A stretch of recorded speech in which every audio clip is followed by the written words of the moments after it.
Hi అండి, అందరికీ నమస్తే. Welcome to money home. ఈరోజైతే నేను టిఫిన్స్ అయిపోయాయండి. స్నానం చేసి పూజ చేసి వచ్చిన తర్వాత టమాటా చట్నీ చేద్దామని టమాటా ముక్కలు కోసేసానండి. పచ్చిమిర్చి టమాటా చట్నీ చేద్దామని ఈరోజు.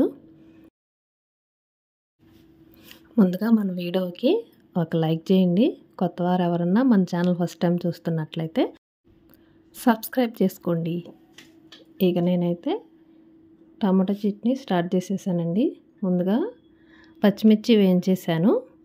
పచ్చిమిర్చి వేయించిన తర్వాత అవి తీసేసి మళ్ళీ టమాటోస్ వేసి మగ్గిన తర్వాత మిక్సీ పట్టేసానండి. కొంచెం జీలకర్ర ఉప్పు వేసేసి వెల్లిపాయ వేసేసి ముందుగా అయితే టమాటా చట్నీ చేసేసి పక్కన పెట్టేశాను అనమాట. పని లేట్ అయిపోతుంది కదా అని ఈరోజైతే. ఆ తర్వాత నేను శ్రావణ మాసం వచ్చేస్తుంది కదండి, శ్రావణ మాసం రాకముందు చేసిన వీడియో అండి ఇది. నేను పూజ సామాన్లన్నీ క్లీన్ చేసేసాను. శ్రావణ మాసం వచ్చేస్తుంది కదా, పూజ చేసుకోవాలనేసి. ఈ ఇత్తడి సామాన్లు అయినా వెండి సామాన్లు అయినా సరే మీరు ఈజీగా చాలా సింపుల్గా క్లీన్ చేసుకునే టిప్స్ నేను చెప్తాను. మిస్ కాకుండా వీడియో ఎండ్ వరకు చూడండి. వీడియో అయితే లైక్ చేయండి. ఒక నిమ్మ చెక్క తీసుకొని కొంచెం సాల్ట్ తీసుకొని ఆ నిమ్మ చెక్కని సాల్ట్లో అద్దేసి ఇలా మన ఇత్తడి సామాన్లు ఏవైతే ఉన్నాయో వాటిని ఇట్లా రుద్దేసుకోవాలండి. చాలా సింపుల్ ప్రాసెస్ అనమాట, చాలా ఈజీ. మనకి ఎక్కువ ఇంగ్రీడియంట్స్ కూడా అవసరం లేదనమాట. ఈ ప్లేట్స్ ఇవైతే మనకు ఆయిల్ మరకలు ఉండవు కాబట్టి మనం ఇలా సాల్ట్ నిమ్మ చెక్కతో రుద్దేస్తే సరిపోతుంది. ఆయిల్ మరకలు అంటే మనం పూజ చేసే దీపారాజన కుందులు ఉంటాయి చూసారా, అవైతే కనుక మనకి ఆయిల్ ఉంటుంది కాబట్టి ఆ కుందులు క్లీన్ చేసేటప్పుడు మాత్రం కొంచెంగా విమ్ జెల్ వేసుకొని ముందుగా, అంటే ఆ జిడ్డు పోవటానికి మాత్రమేనండి. జిడ్డు లేని వాటికైతే ఈ ప్రాసెస్ సరిపోద్ది.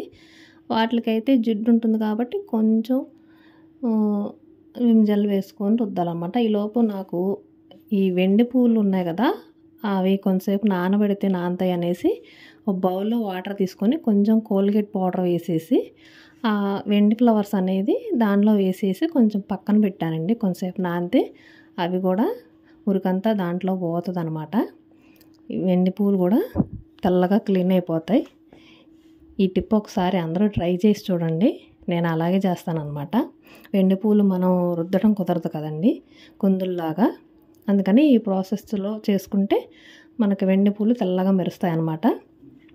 ఇప్పుడు కుందులు అయితే చెప్పాను కదండి, విమ్ జెల్ వేసుకొని ఆ ఆయిల్ పోవటానికి ముందు విమ్ జెల్ వేసుకొని కొంచెం ఇలా వేలుతోనే రబ్ చేస్తే కడిగేస్తే ఆయిల్ మరకలు అనేవి పోతాయి కదా. ఆ తర్వాత మనం ఇందాక చూపించిన ప్రాసెస్ లాగే నిమ్మకాయతో ఉప్పు అద్దేసి ఎట్లా క్లీన్ చేసుకోవటమేనండి. ఇలా ఎన్ని సామాన్లు ఉన్నా కానీ పూజ సామాన్లు మనకి ఇంకా వేరే ఏమీ అవసరం లేదండి.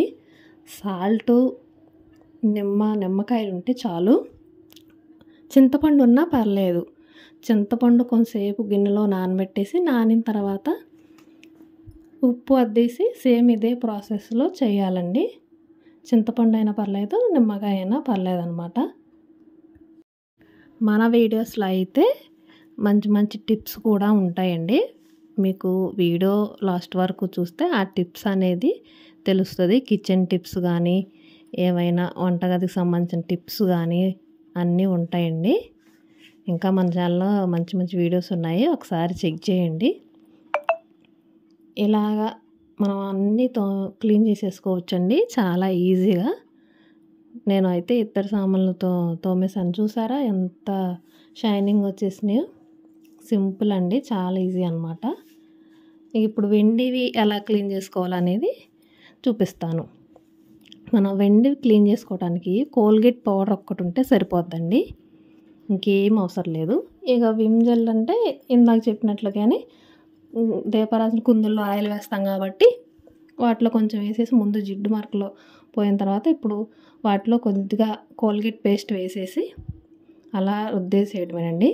చాలా తెల్లగా వస్తాయి. విగ్రహాలైనా సరే వెండి వస్తువులు ఏవైనా సరే కోల్గేట్ పౌడర్ వేసేసి మీరు క్లీన్ చేసుకుంటే చాలండి, ఇంకేం అవసరం లేదు. ఇప్పుడైతే వెండి పూలు ఇందాక పక్కన పెట్టాను కదా, కోల్గేట్ పౌడర్ వేసి కొంచెం వాటర్ పోసి ఒక 10-15 నిమిషాలు పక్కన ఉంచుకోండి వెండి పూలు క్లీన్ చేసేటప్పుడు. ఆ తర్వాత ఒక 2-3 సార్లు ఇట్లా నేను చూపిస్తున్నట్లుగా ఏమి రుద్దవసరం లేదండి, వాటర్ వేసేసి 4-5 సార్లు ఇట్లాగా క్లీన్ చేసేసుకుంటే చాలన్నమాట. చాలా తెల్లగా వస్తాయి వెండి పూలు కూడా. చూసారా, క్లీన్ చేయటం అయిపోయిందండి ఆ పూజ సామాన్లు. ఇక పూజ సామాన్లు క్లీన్ చేసేసి అవి తుడిచేసి పక్కన పెట్టేశానండి. ఈరోజైతే ఇక బెండకాయ కర్రీ చేద్దామని బెండకాయలు అయితే వాష్ చేస్తున్నానండి. నీట్గా 2-3 సార్లు వాష్ చేసుకోవాలండి బెండకాయలని. వాష్ చేసుకున్న తర్వాత ఇలా టైం అయిపోతుంది కదా అని రెండు తుడవాలంటే లేట్ అయిపోతుంది కదా అని ఇలా నేను ఒక కాటన్ చున్నీ ఉంటే దాంతో ఒకసారి నేను ఇట్లా వీడియోలో చూపిస్తున్నట్లుగా తుడిచేసానండి. ఇప్పుడు చిట్కలో బెండకాయలు కోసుకోవచ్చండి. నేను చెప్పిన చిట్కాతో మనం 2 4 కోసుకుంటే చాలా టైం అనేది వేస్ట్ అయిపోతుందండి. ముఖ్యంగా పొద్దున్నే క్యారేజీలు కట్టుకునే వాళ్ళకి కానీ ఇలా చేస్తే చాలా త్వరగా టైం అనేది సేవ్ అవుతుంది. చూసారా, నేను ఎన్ని కోస్తున్నాను, ఇన్ని బెండకాయలు అలా పెట్టేసి మనం జాగ్రత్తగా కొంచెం పట్టుకొని ఇట్లా కోసేసామంటే ఎక్కువ క్వాంటిటీలో ఒక్కసారి తొందరగా బెండకాయలు అనేది కోసేసుకోవచ్చండి 5 నిమిషాల్లో. ఈ బెండకాయలు నేను కొంతసేపు ఫ్యాన్ కింద ఆరబెడతానండి. ఫ్యాన్ గాలికి ఆరబెడతాను ఒక 10-15 నిమిషాలు. లేదంటే ఎండ ఉన్నా సరే ఒక 10 నిమిషాలు ఎండలో పెట్టేస్తాను. ఇక పప్పు కూడా కొంచెం కడిగి పక్కన పెట్టానండి, ముద్దపప్పు కొంచెం చేద్దామని.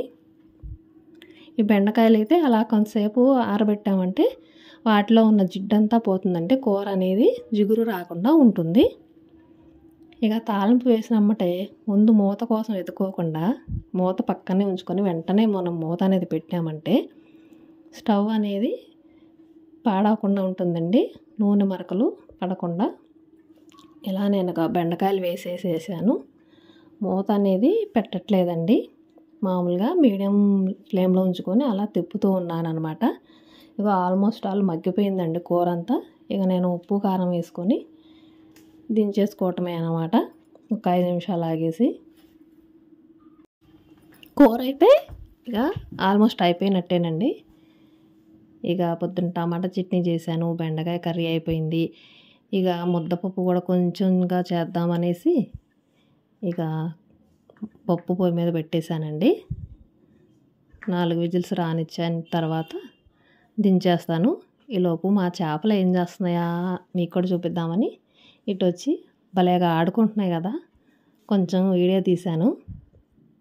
యాక్టివ్గా ఉన్నాయన్నమాట, బాగా ఆడుకుంటున్నాయి. ఇక పప్పు అయితే ఉడికిపోయిందండి. ఇక పప్పు కూడా కొంచెం వాటర్ పోసేసి బాగా మెత్తిపేసాను అనమాట. పసుపు కొంచెం ఉప్పు వేసేసి ఇక మన టమాటా చట్నీ, ఈరోజు బెండకాయ కర్రీ, ముద్దపప్పు రెడీ. ఈ వీడియో కనుక మీకు నచ్చితే లైక్ చేయండి, షేర్ చేయండి, సబ్స్క్రైబ్ చేసుకోండి.